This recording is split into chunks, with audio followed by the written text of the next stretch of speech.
Here's some of the stories trending this week at NASA. During his State of the Union address January 20th, President Obama emphasized the importance of science, technology, engineering, and math, or STEM, to maintaining a strong and competitive American economy. I want Americans to win the race for the kinds of discoveries that unleash new jobs. Pushing out into the solar system, not just to visit, but to stay. On hand as an invited guest was NASA astronaut Scott Kelly.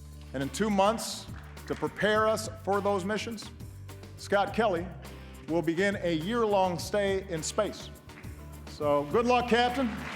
Make sure to Instagram it. The president acknowledged how this and other NASA research and technology efforts are preparing the United States for deep space travel and returning benefits to humanity. The next day, NASA helped highlight and expand on the STEM messages from the president's address during the White House's third annual State of STEM event. During the event, NASA Administrator Charlie Bolden, White House officials, and middle and high school students discussed research happening on the space station as part of an in-flight event with NASA astronauts. NASA Chief Scientist Ellen Stofan also participated in a panel discussion of women and girls in STEM fields.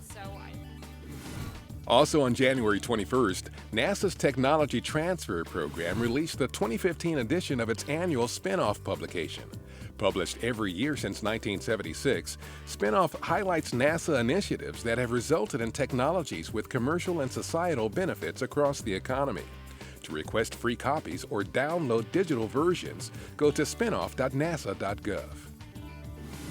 New software by NASA and Microsoft announced on January 21st called OnSight will use the company's HoloLens device to allow scientists to see objects on Mars in 3D and perform virtual work on the Martian surface. Developed by NASA's Jet Propulsion Laboratory, OnSight, which uses real data from the Mars Curiosity rover, will let researchers examine the rover's work site almost as if they were standing on the red planet right beside it. Investigators around the world will be able to meet in a 3D simulation of the Martian environment and preview the results of their work firsthand. New images taken by NASA's Dawn spacecraft as it closes in on the dwarf planet Ceres are almost 3 times more detailed than calibration images taken in early December. Over the next several weeks, Dawn will deliver increasingly better images leading up to the spacecraft's capture into orbit around Ceres on March 6th.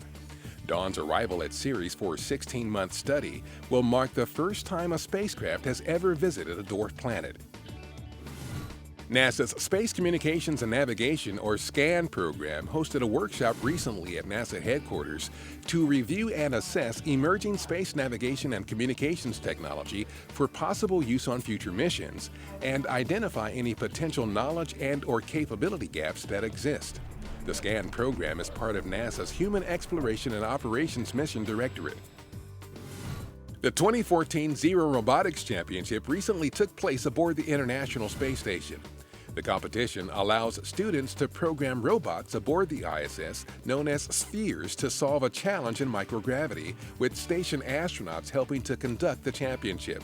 It's also a unique and valuable opportunity to promote student interest in science, technology, engineering, and math careers. And that's what's up this week at NASA. For more on these and other stories, follow us on social media and visit www.nasa.gov/twan.